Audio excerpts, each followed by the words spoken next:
Job if I were seen with you. Who's gonna see you? I can barely see you, Larry. Corwin's people are all over. All right, all right. What do you have for me? There's gonna be a demonstration against Corwin's flood control project this afternoon. That's all over town. What else do you have? Nothing. Joe, I'm sorry. I can't give you anything concrete. I keep going back with nothing, and it costs me $3 to park in here. That's the best I can do. Corwin doesn't call me in for the critical strategy sessions. Even after all this time, I've been busting my butt for him. All right, all right. Just give me something, anything, from a highly placed source on the supervisor's staff. It won't be traceable to you. Well, let me think about it. Okay, how about the easy stuff? Like, what's the atmosphere at his campaign headquarters? Confident. Corwin confident of re-election. This is great stuff you're giving me, Larry. Look, you asked me, I told you. Okay, okay, take it easy. I appreciate anything you can give me. It might turn into a lead. Yeah, well, look, I gotta get back now. Wait, I have one more question. The least you can do is validate. Oh, no, oh, no. Oh, you're kidding. Oh, no, come on. Hey, you know, it's really not much fun editing your copy when you're standing over my desk. Oh, but you're paring it down to the bare bones. And it's better. Everybody, this is Liz Harrison. Hi. Hi, Lou, your new city editor. I've heard a lot about you, Lou. They talk about me all the way up in Sacramento? Well, no. Mr. Hume talked a lot about you down here. Charlie, please. Art Donovan, assistant city editor. Hi. I'm pleased to meet you. Thank you. This is Billy Newman, general assignment reporter. Very nice to meet you. And to meet you. Thank you. You know, I read your Sacramento stuff for the Chronicle. The series you did on Jerry Brown was really terrific. We all read that, didn't we? No, but I can just bet it was terrific. Thank you. I'm really looking forward to this. But I have to tell you, I'm a little nervous. I hear that L.A. is a very difficult city to write about. No, not really. At least the people are friendly and the language is easy once you get the hang of it. No, I guess I mean it's kind of hard to get past the cliches. But L.A. is the only city where you see men on the streets wearing more jewelry than the women, huh? With cuter behinds, too. Let me show you to your desk, Liz. Very nice. Very, very nice. You're talking about her writing, of course. Of course. The word I get from Sacramento is she's a pistol. Hmm? Is that right? Do you guys mind? I mean, I am here. Billy, I'm sorry. Shouldn't be talking that way in front of her. Why don't you leave? Liz Harrison, huh? How'd we get her? I've been reading her stuff, and I finally talked Charlie into trying to get her. It's really a coup. He literally stole her out from under the Washington Post. They were just getting ready to make her an offer. Bright girl. She's as sharp when you talk to her as when you read her. We gotta find something really good to put her on. I'm thinking maybe the supervisor's race. No. Rossi's already on that. You know, you were the guy who wanted me to bring her down here. Now let's use her. I think Rossi's going dry on this assignment. I know he's going dry on this one. He's not gonna be happy being replaced. I'm not happy about the job that he's doing. We're all here today because we don't want to see the special character of our neighborhood destroyed. Supervisor Corwin wants to build a flood control project here. We don't need flood control. We don't need the county coming in here with their bulldozers, chopping down trees and putting up chain link fences. All the people from the media here already know the city council has voted to oppose this project. The city engineer has come out against this project. The Department of Public Safety has recommended against this project. And now today, we have 600 signatures on this petition, which we intend to present to Supervisor Corwin. All right.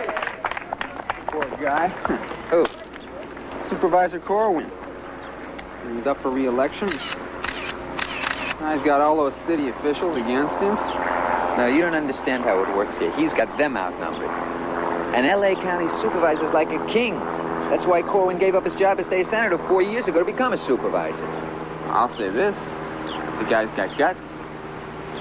Corwin, right into the lion's den. I don't usually make a habit of crashing parties. I came here today because I know how strongly all of you feel about this issue. Then you've changed your mind? I have a duty as your supervisor to the people of this community, and one of the first duties of government is to protect its people. Now, I've lived in this area for 43 years, and I know the kind of devastating flooding that a heavy rain can cause. I remember the Tiger Tail Canyon flood of 1968 when 3 people died in mudslides, and I know that this picturesque, trickling little stream can, in one of our rains, turn into a raging torrent. And if one person, one child, should die in a flood which could have been... When he leaves, I want you to get in the way of Keene and the other aides so I have an opening to get to the supervisor. Shame on you. Now, I just wanted to tell you, face to face, how I felt about this. Now, let's go. Supervisor, why do you feel there's a flood danger here when the Department of Public Safety doesn't? Ask them. I have asked them. You haven't explained why you know more than the city's own engineers. Is this one of your usual tactics, Mr. Rossi, trying to ride someone to get a story that isn't there? Look, if you can't answer... I have nothing to say to the press, which I haven't just said to my constituents in person. What'd you get? Zip. The last thing we need is another picture of him in his damn economy car. Did Rossi get anything that we didn't see on television on that homeowners protest in Sycamore Canyon? What you saw is what he got. So once again, a city election is slipping through our fingers. Why we get better coverage on the president in Washington than on what is happening in our own backyard is beyond me. Corwin's got all the moves, and his opponent doesn't have any. Thomas, his best move is falling flat on his face. Poor guy, he just can't seem to do anything to make news. Just to keep you posted, I had dinner with the DA last night. Well? Yeah, he tells me his office has been getting a lot of heat about the nursing home situation again. Some of the things that have happened in them have caused a lot of complaints. Like what? Like deaths. That does tend to upset people. Okay, now I want Sacramento and City to be talking to each other about this as it starts coming in. Just a little cooperation. Okay, fellas? Okay. Thank you. Lou, just a minute.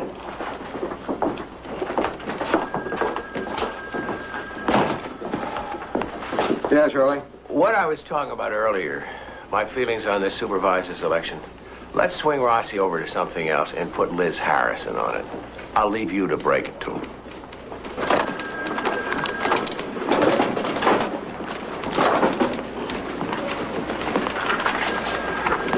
Rossi, what are you doing? What does it look like I'm doing? Cleaning up your desk. That's good. That's good. I wish everyone around here would be that organized. I'm leaving, Lou, quitting. Ah, come on, Rossi. You're not quitting. I can get a job in any newspaper in this country. A newspaper where I'll be respected. You're respected here. I've been shifted off the Corwin campaign arbitrarily. Not arbitrarily. Your relationship with Corwin has deteriorated to a point where it is counterproductive. What point? He hates your guts. You hate his guts. Everyone knows it. Look, I was working on something, all right? I had a contact, Prime, all softened up. He's on Corwin's staff, and if Corwin keeps kicking him around, he'll be spilling his guts out. A nice thing would be if you would use him to give Liz some help on this. What? After you took me off the story, are you kidding? You are working on the same paper. Not anymore. Rossi, you're not leaving. I'm leaving. You love it here. I'm miserable here. You wouldn't love it if you weren't miserable. Sorry, Lou. I got a plum assignment for you. Forget it.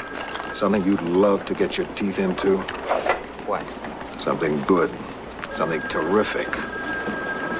If you stay.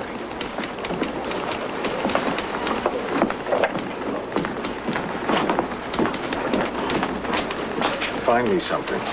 Well, this just came in. DA's finally moving on that nursing home deal. Any specific charges? Well, the ones they're coming down on are badly run with substandard sanitary conditions, inedible food, lack of medical attention. Thank God. How wonderful. Hello? I'm looking for a situation for my mother. See, she's been living with us for 5 years, but my wife and she aren't getting along that well.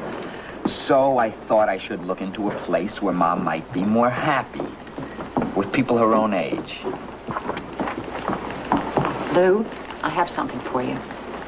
I didn't want to take the time to write a memo. What do you have? Corwin has been getting a lot of static on this flood control project. Nothing that would really hurt his chances, but an embarrassment. Well? He's backing off. He's gonna stop pushing for it? Well, he said he hadn't read the city engineer's report before, and that someone on his staff hadn't briefed him fully on it, so he changed his mind. That's great. That's great stuff. Yeah, I guess it shows he can admit when he's wrong, huh? Kind of refreshing. I sort of like a guy who can own up to his mistakes these days. Good work, Liz. Well, it's not that much, but it's a start. No, don't go getting modest on us. All right, I won't. I think I'm gonna like working for you guys. Everybody does. We're sweethearts. Rossi, Yes, Lou? you've done the spade work and you have a pipeline to Corwin that might be useful to Liz. She could really make it pay off. Forget it. Rossi, All right. But I want you to remember this.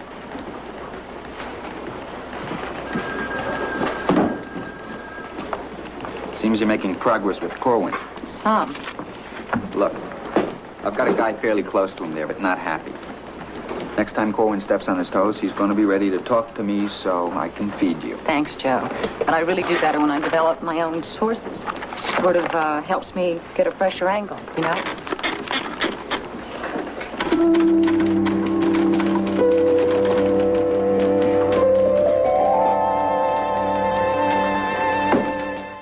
Lou Grant will continue in a moment here on A&E.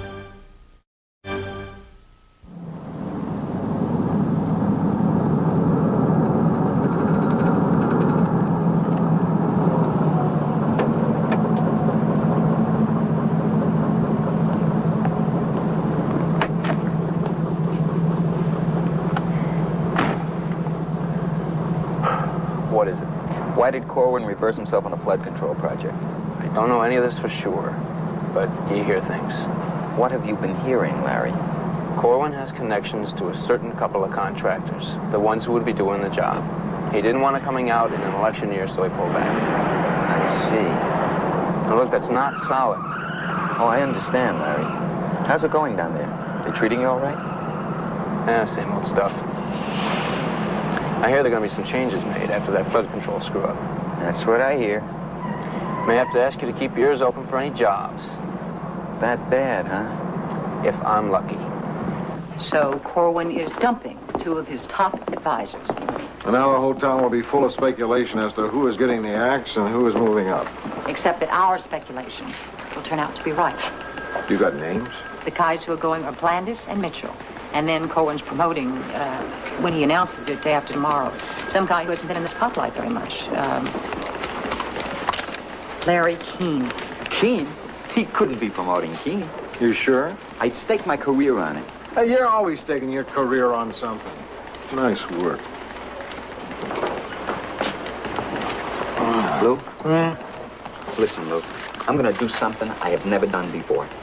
I'm going to reveal the source, who my contact with Corwin is. You did that once before. The Rose Parade story. Okay, for the second time in my life, I'm going to reveal a contact. In memory of this guy. Larry Keene is the guy I told you about. You mean the guy who, according to you, was disgruntled? Who was about to get bumped? Yes. No wonder Liz wanted to develop her own sources.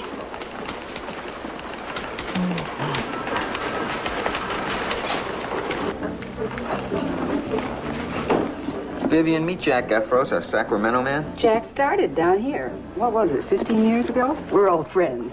Now, don't give away our secret. Gotcha. Tell me about nursing homes. Well, I hear something's gonna break. Up there? It depends on who decides to run with it first.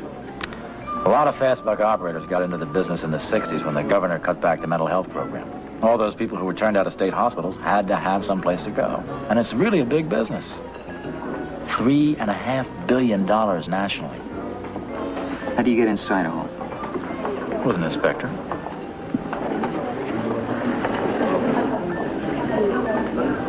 Miss Liz. You know her?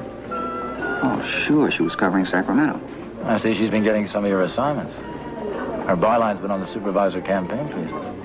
Yeah, she's mopping me up. I have to admit it, the stuff she got on Corwin in 2 days is better than anything I could pry out of him in a month. Well, sure. What do you mean, sure? Well, she knows him from Sacramento. When he was state senator, she was covering the Capitol. Yeah, right. Oh, yeah. Seems to me I ran into them a couple of times when they were having dinner.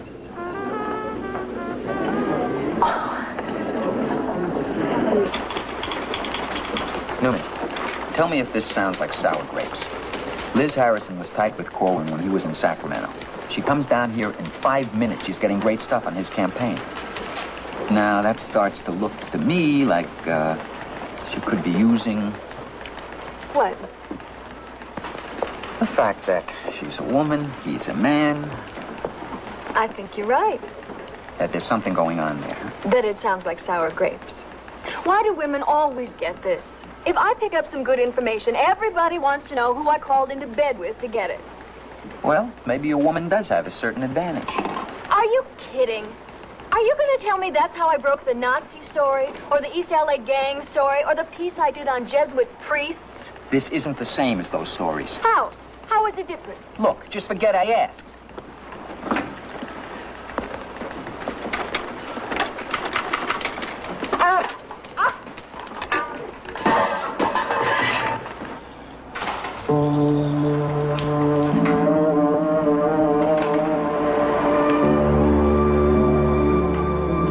This is one that we closed down just last month.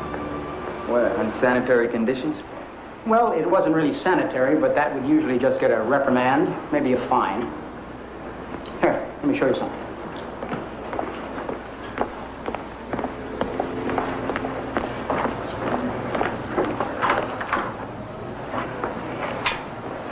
Here.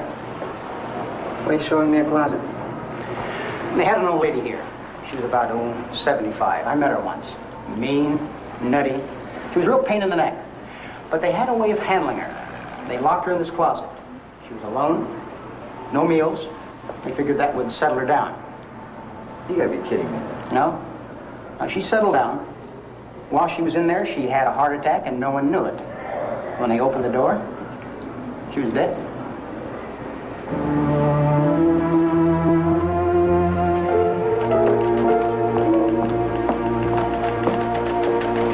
Knock, knock. Oh, hi. I have an interview tomorrow with Gordon Thomas. I was thinking of doing a piece contrasting the two campaign styles, Corwin and his major opposition. Good idea. Good idea. So, everything going okay? Los Angeles isn't such an impossible place, is it? No, I really like it. I'll tell you one cliche I found that is true, though. You have to have a car or you are dead. I really resent this hour I'm going to have to waste going home on the bus right now. Yeah, you have to have a car. Yeah. Then I have to learn how to drive. Good night. Good night. Liz. Yeah? Wait. I'm all through here. I'll give you a lift home.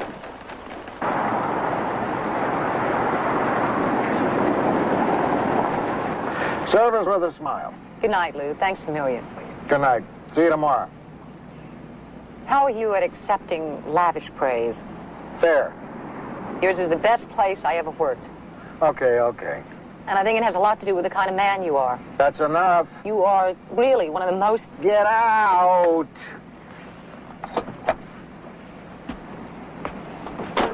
This is a terrific assignment for any reporter, but it'd get it for your very first.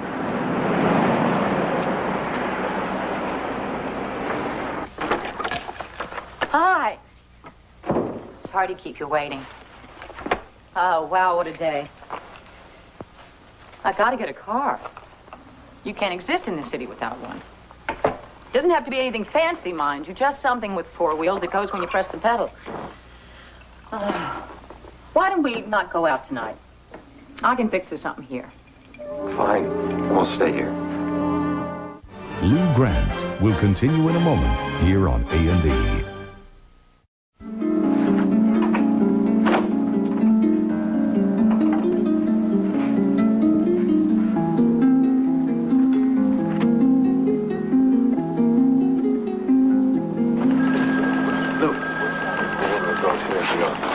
I've got something that just may be fantastic.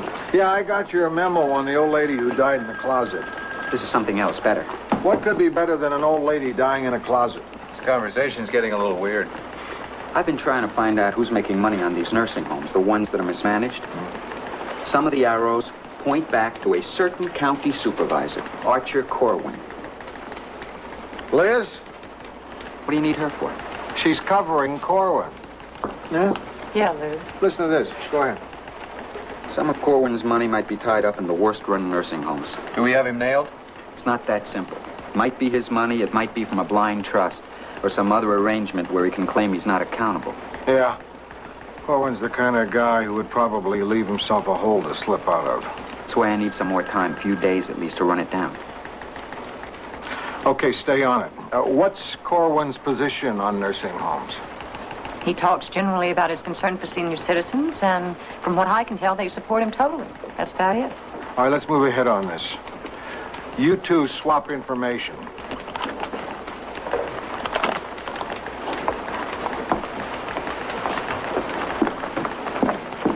You got anything for me? No, you got anything for me? No. Good. Isn't it wonderful seeing them get along so well? Yeah.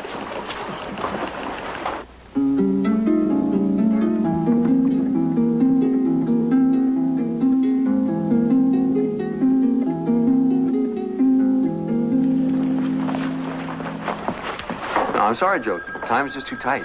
Yeah, but I think you're going to want to respond to some of this information. It involves nursing homes in the county. Nursing homes.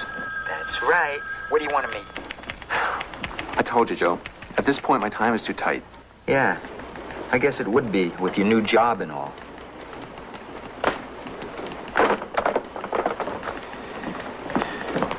I got something nice, Lou. Real nice. Good. I can always use something nice.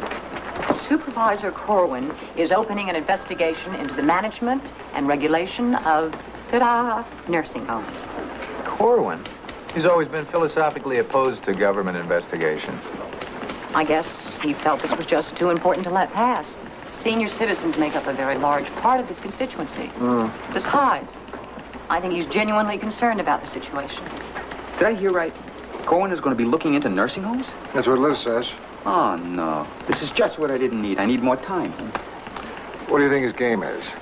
You can ask him yourself. He's coming here to the paper today to talk to you and Charlie. She told him. She tipped him off about what was going to come out. She is helping him beat us to the punch. Why do you think something like that? Because how else would he find out?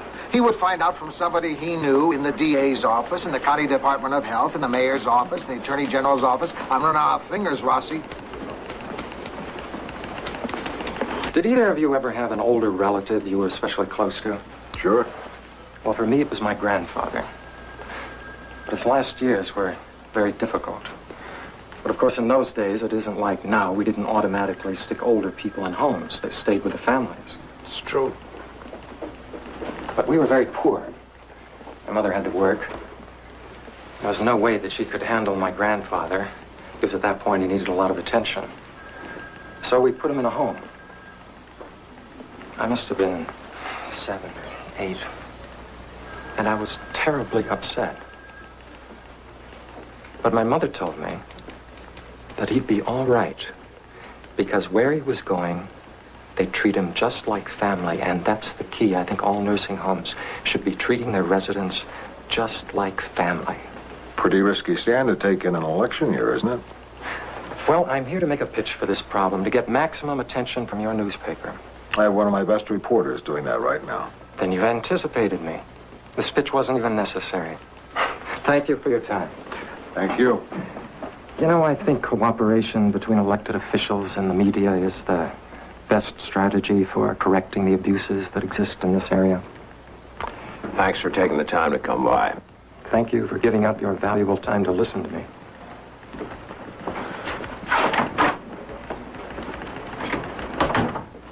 You know, it always amazes me. When you get politicians in private, they sound just like politicians.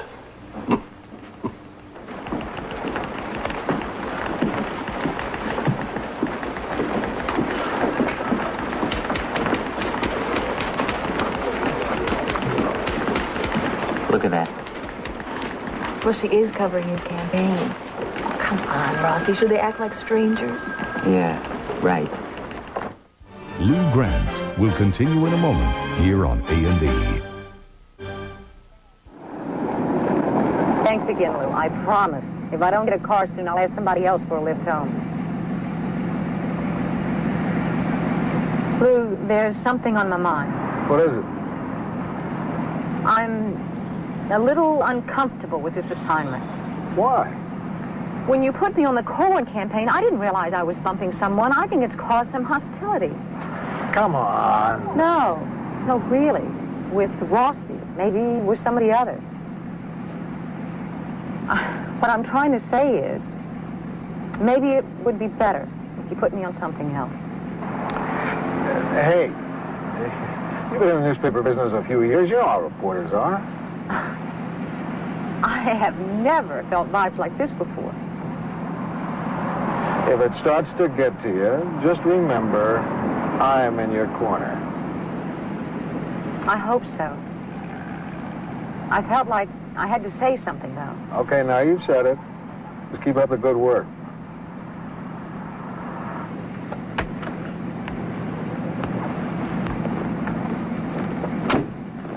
Lou, I don't know how to tell you how much I appreciate everything you've done for me, but I really do appreciate it, and all the nice things. It's terrific. Thanks, Lou.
Did you read this analysis piece by Liz? Corwin is electric, fast-moving, attractive. His opponent, Thomas, is studious, plodding, professorial. Boy, they really buried the guy. Is there anything in there that isn't true? Thomas is a dull campaigner. Oh, she's really skewered him, Billy. Just because she handles words well. Since when is good writing a crime? Billy, I had drinks the other night with a couple of people from the Times and a guy from Channel 2. They felt our coverage of this election is slanted. What exactly is everybody talking about? The rumors about Liz and Corwin. And that's all they are, aren't they? Rumors. That's still reason enough to take her off the story. If we don't, people will stop believing anything they see in the Trib. Oh, that's great. And what about the principle of innocent until proven guilty? Nobody here has one shred of evidence to show that Liz and Corwin are involved. I do. Gesundheit. Thank you. Well, Rossi? I got the sniffles finding this out. I saw Corwin go into Harrison's apartment last night about 11 p.m. You were spying on her? Oh, my God, Rossi. No, I was following Corwin. Oh, sure. I was. That's really low, Rossi. Look, hate me for spying or for telling you about Harrison, but you can't have both. I was there till 5 in the morning, and he still hadn't come out. I wonder she finds him a more interesting campaigner. Well, we have to tell Lou and Charlie. They have a right to know. It's obvious what we have to do, but I'm not going to say it. I'm tired of being that heavy in this thing. I'll tell them. Anyway, as much as we hate carrying this kind of gossip, we felt as if we had no choice except to tell you. Well, this accusation you're making is very serious. It's one of the most drastic charges that can be made against a news reporter. We thought you'd want to hear about it. What I'm hearing is a lot of talk. But there seems to be something to it. I recommended Liz Harrison to Charlie because I read her stuff and it was good, because she came highly endorsed. I'm not going to change my mind because of some rumors. That's right. Don't you think we checked around before we hired her? Nobody expressed one atom of doubt about her ethical standards. Charlie, it's very painful for us to come in here like this. But we're seeing everything we're trying to do on this newspaper suddenly put in real jeopardy. The public doesn't trust one of us, they won't trust any of us. One bit of gossip, and you all come in here like a lynch mob. This isn't gossip. These are the facts. Facts? Yeah. The major fact around here is that a bright, talented reporter has done a better job than you on a story, and you're not used to that. That's not it. I don't fight that way, and you know it. This newspaper runs on trust. It's going to take a lot more than some sexual innuendo for us to forsake that trust. But Lou... It's okay, Billy, thanks. Rossi, Donovan.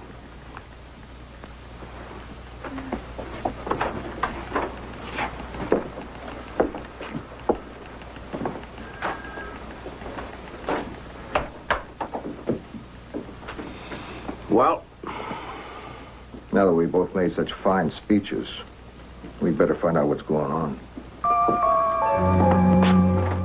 Lou Grant will continue in a moment here on A&E.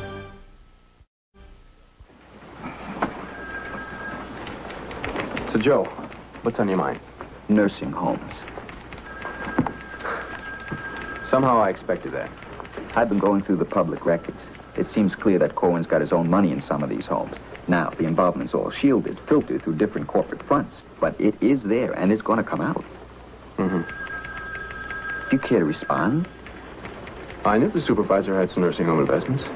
So do a lot of people. My own family, in fact. There's nothing wrong with that. Nothing wrong with putting money in something which is essentially designed to care for the sick and elderly.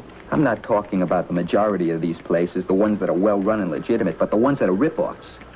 Well, that's why the supervisor is investigating those facilities, Joe. Okay, I've got your answer for the record. Now tell me how this is going to affect the campaign. I'm probably only a couple of steps behind the DA on this. It's got to throw a crowbar into your machine, and it sure gives Thomas the weapon he's been looking for to use against Corwin. Okay. Off the record now, just between you and me. You never like something like this to happen before an election. How much will it hurt Corwin? Not at all. He'll come through it. He'll have to throw somebody to the wolves, toss out a body for the press to tear apart. Corwin won't get scratched. You mean you'll sacrifice one of your own people? Come on, Joe. We're not virgins. We both know the way the game is played. You're taking the long way home this evening. Yeah, I like driving in the rain. Don't get much of a chance to do it out here. Yeah, it's nice. Yeah, it's really nice. And it gives us much more of a chance to talk. I need to know what's going on between you and Archer Corwin. He's running for re-election, and I'm covering the campaign. Beyond that? What do you mean, beyond that? What do you think I mean? That you both belong to the Book of the Month Club? Come on, Liz.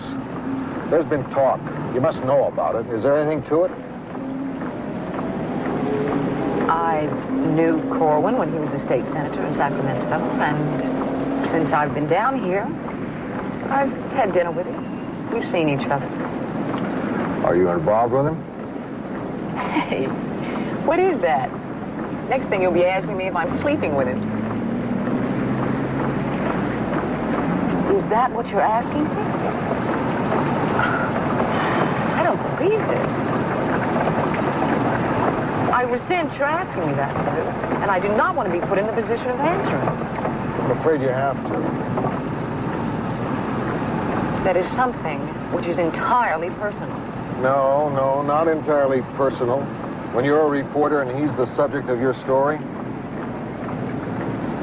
Okay, Lou. If you really want to know. No, I don't really want to know. I don't want to have anything to do with this. But I have to ask the question. Are you having an affair with him? Yes. You sure? That's not the kind of thing you can make a mistake about very easily. Was this going on in Sacramento, or did it start down here? Down here. Did it ever occur to you that maybe that involved you in a conflict of interest? Well, Lou, since you seem to want to know all the details, no. At the time that this first happened, there were other things on my mind besides conflict of interest. Things like falling in love. Okay. But now, riding home after work, how does it look? It doesn't look like anything. But here you are, with emotional reasons to be loyal to the guy, and he's giving you information. Lou, aren't you friendly with some of your news subjects? And don't they give you information? Don't you have dinner with the DA? Yes. Well, then. But I don't go to bed with him afterwards. Oh, I see. So, sleeping together, that's where the line is drawn then, huh? I don't know exactly where the line is. If you've done that, you've crossed it. Gentlemen, now it's admirable that each of you is willing to take responsibility for this. But it doesn't solve the problem of what we're going to do about this mess. The damage has been done. We don't have any choice now. Now let's consider our options. There are none. We can take her off the story. It's too late now. If she'd come to Lou or me when this first started and told us honestly what was going on, maybe we could have. But now? You realize firing her will very probably ruin her career. She'll never work on another newspaper again. And if she stays here, nobody will ever trust the Trib's reporting again. Yes, Mr. Grant, I see. It's inevitable. It is necessary. You think I like this? I hate when this happens to a bright, talented person. So do I. And I also hate the fact that I'm the one who has to tell her. I feel like we're putting a scarlet letter around this girl's neck. Sex is not the sin here, Mrs. Pynchon. That's right. An editor of mine once had a saying, which I'll clean up a bit. You can get romantically involved with elephants, but don't cover the circus. And finally, ladies and gentlemen, I feel I have to share with the press and the public a piece of disturbing information which has come to my attention and which has given me a great deal of personal pain. You all know my close friend and trusted advisor, Larry Keene. Holy cow, I didn't see this one coming. Well, it's come to my attention that a member of Larry's family, not a close relative, but a relative nonetheless, has an interest in several of the nursing homes which have been under investigation. And while this does not imply any wrongdoing on Larry's part, and I want to stress that, in the present moral climate in politics, the mere appearance of ethical impropriety is as damning as the actuality. Therefore, Larry has offered his resignation. And I, with a deep sense of regret, have accepted it. Has this changed your opinion of Larry? Not one iota. I'm saddened by the loss of the services of a fine public servant, a close personal friend. And a great sacrificial lamb.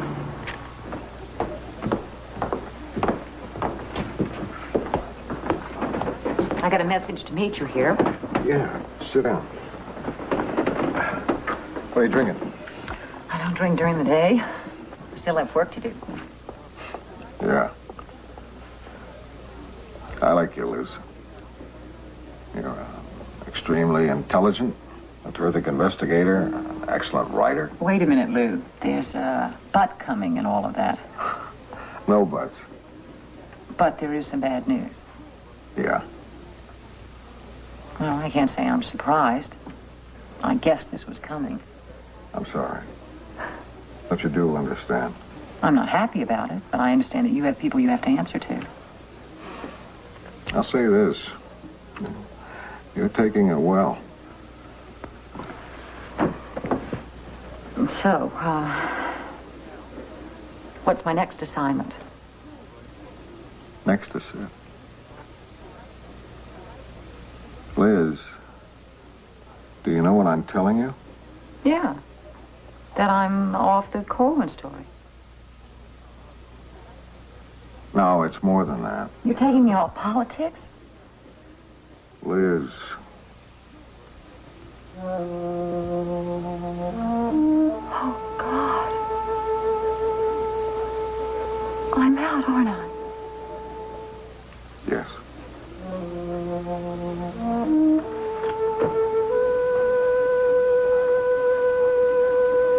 Damn.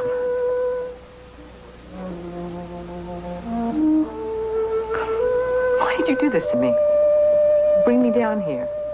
Rearrange my whole life and then just toss me out like a dead fish. You're a bright, gifted girl, but you did a dumb thing. I didn't plan it this way, Lou. I got to know Archer and I fell in love with him. I'm still in love with him. It just happened. You could have... What? I could have what? Never tried not to fall in love with somebody? It doesn't work that way. You could have told me. You could have asked off the story. I did. I asked to be put on something else. But you didn't tell me why. That's all you needed to do. I really wish you had.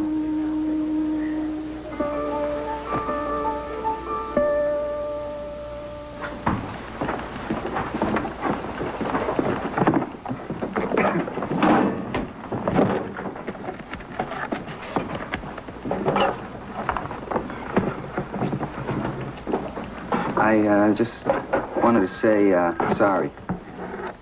No, you're not. All right, I'm not. You heard Corwin dumped Larry King. He did what he had to do. For the greater good. That's right. Greater good being Corwin staying on as supervisor. That's right. You still believe in that guy, don't you? Yes, I do. Excuse me. Take it any way you want, but good luck. I mean that.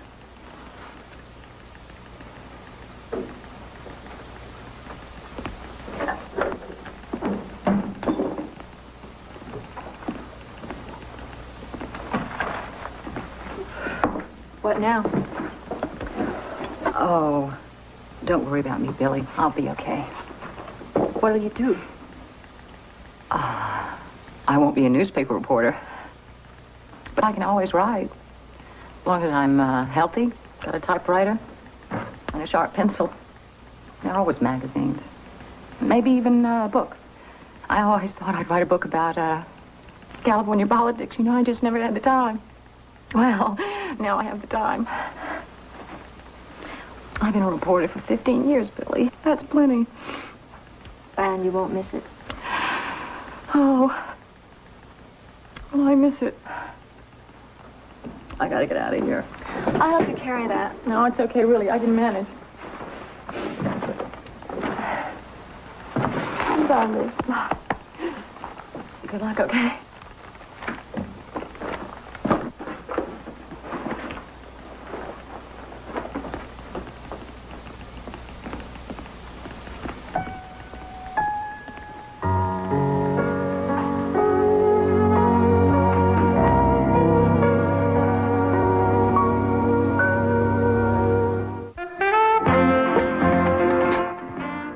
His girlfriend is found murdered and his house set on fire. Someone's out to drive Inspector Morse to the brink of madness on an all-new A&E mystery movie tonight. Now, a cop is pressured into accusing the wrong man of murder on Police Story, next on A&E.